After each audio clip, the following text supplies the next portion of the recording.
इंसाफ का होगा। ये सवाल पढ़कर अगर एक तंजिया सी मुस्कुराहट आपके लबों पर फैल जाए तो एक लम्हे को रुक कर इस इम्कानी मंजरनामे पर गौर कर लीजिए।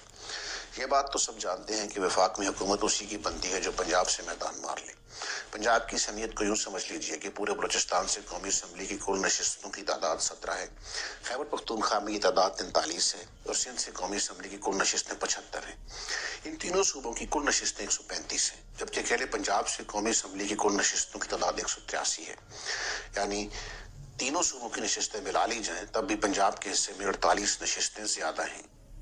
जब हम पंजाब में सियासी ताकत का तर्जिया करते हैं तो हम मुस्लिम लीग नून और तहरीक इंसाफ को बुनियादी हरीफ समझते हैं और इस बात पर एक अमूमी सा इत्तेफाक पाया जाता है कि आसिफ जरदारी के दौरे इक़्तिदार ने पंजाब से पीपल्स पार्टी का करीब करीब सफाया कर दिया है। ये तज्जिया अपनी जगह पर दुरुस्त हो सकता है, लेकिन इस मंजरनामे में एक बड़ी खामी ये है कि इसमें पंजाब की गैर मामूली सियासी कुव्वत का जिक्र नहीं है। ये कुव्वत अपना वजन जिस पलड़े में डाल देगी वो पलड़ा भारी हो जाएगा। ये कुव्वत कौन सी है? ये तहरीक लब्बैक है। चूंकि गुज़श्ता इंतखाबात में ये जमात इतनी सीटें नहीं जीत सकी, इसलिए सियासी मबाहिस में इस जमात को बिलअमूम नजरअंदाज किया गया। लेकिन अगर नशिस्तों की बजाय उसको मिलने वाले वोट पर निगाह डाली जाए तो एक और तस्वीर हमारे सामने आती है। तहरीक लब्बैक को पंजाब से करीबन 22 लाख वोट पड़े थे। इस जमात को मिलने वाले हर 100 वोटों में से 75 वोट पंजाब से थे, यानी पंजाब ही इसका गढ़ है। अगर मुतनासिब नुमाइंदगी का उसूल कार फरमा होता तो इन 22 लाख वोटों की बुनियाद पर कौमी असम्बली में तहरीक लब्बैक की 9 और पंजाब असम्बली में 21 नशिस्तें होती। याद रहे कि 2018 का इलेक्शन इस जमात का पहला इलेक्शन था। अपने पहले ही इलेक्शन में इस जमात की फ़आलियत का यह आलम था कि पंजाब में कौमी असम्बली के 141 हल्कों में से उसने 121 हल्कों में अपने कैंडिडेट खड़े किए, यानी उसे पार्टी टिकट के लिए उम्मीदवारों की तलाश में किसी बुहरान का सामना नहीं था। तहरीक लब्बैक पाकिस्तान की कारकर्दगी भी मामूली नहीं थी। पाकिस्तान पीपल्स पार्टी जैसी पुरानी जमात पंजाब में कौमी असम्बली की 27 नशिस्तों पर तीसरे नंबर पर रही, जबकि तहरीक लब्बैक 62 नशिस्तों पर तीसरे नंबर पर रही। उसके साथ मसला ये रहा कि 22 लाख वोटों के बावजूद नशिस्तें ना जीत सकी, क्योंकि ये उसका पहला इलेक्शन था और किसी ने उसे संजीदगी से नहीं लिया था कि उससे कोई बावकार मामला करके कोई जमात सीट एडजस्टमेंट करती। इस बार लेकिन मामला मुख्तलिफ है। तहरीक लब्बैक अब एक जिंदा हकीकत है। उसके यहाँ भी ये सोच यकीनन पैदा हो चुकी होगी कि इतने बड़े वोट बैंक के बावजूद वो ऐवानों तक नहीं पहुंच सकी, तो क्यों ना इस बार सीट एडजस्टमेंट के जरिए कोई हल निकाला जाए।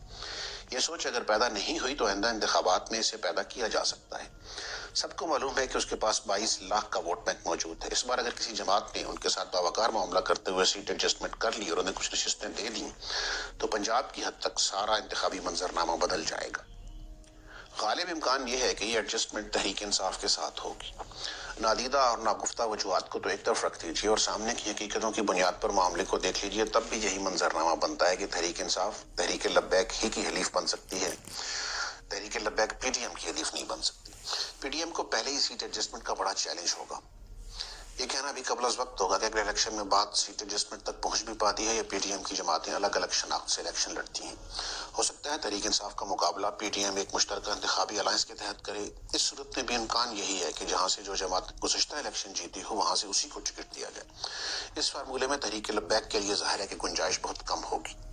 तहरीक लब्बैक का फिक्री ज़ादे राह भी उसे पीडीएम का हलीफ बनाने की राह में हायल है। मुस्लिम लीग नून के साथ जाना तहरीक लब्बैक के लिए मुमकिन नहीं और तहरीक लब्बैक के साथ जाना पीपल्स पार्टी के लिए मुमकिन नहीं होगा। वजूहात सबको मालूम है, तकरार की जरूरत नहीं। जेयूआई के साथ उसके फ़िक़ही इख्तिलाफ़ात बहुत वाज़ेह हैं, अगरचे वो यहाँ ज़्यादा अहम नहीं चूँकि जेयूआई का मैदान पंजाब नहीं। ताहम ये बात वाज़ेह है कि पीडीएम के साथ उसका इंतखाबी इत्तिहाद गुफ्ता और नागुफ्ता हर दो ज़ावियों से नामुमकिन है। कहे अनकहे तमाम अवामिल तहरीक लब्बैक के तहरीक इंसाफ के साथ इंतखाबी इत्तिहाद के इम्कानात की तरफ इशारे करते हैं। अब अगर आइंदा इलेक्शन ये दोनों जमातें मिलकर लड़ती हैं तो पंजाब में कौन है जो उनका मुकाबला कर सके?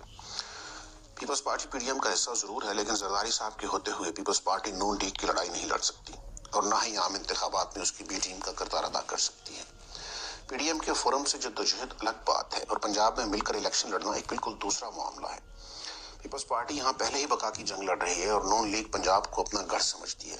यहाँ नून लीग फितरी तौर पर ज्यादा नशिस्तें मांगेगी और पीपल्स पार्टी को मालूम होगा कि यूं इस सूबे से नून लीग के हक में इस बड़ी हद तक दस्तबरदार होने का मतलब पीपल्स पार्टी की मुकम्मल तबाही है।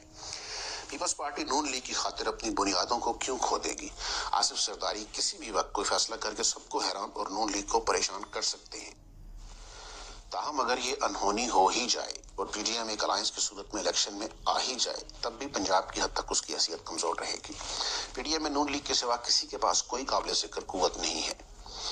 JUI بلوچستان اور KP تک محدود ہے. اچکزئی صاحب کی جماعت بلوچستان کے 2 اضلاع تک محدود ہے. پیپلز پارٹی پنجاب میں پہلے ہی سمٹ چکی ہے. ایسے میں پنجاب میں تحریک انصاف اور تحریک لبیک کا مقابلہ کرنا PDM کے لیے خاصا مشکل ہو جائے گا.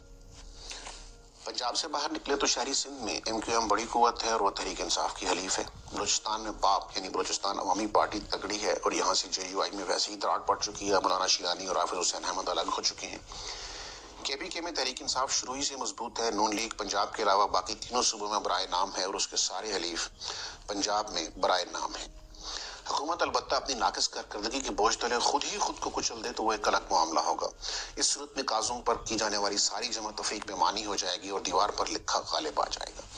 تو یوں کہہ لیجیے کہ آئندہ الیکشن میں تحریک انصاف کو تحریک انصاف سے شدید خطرات لاحق ہیں.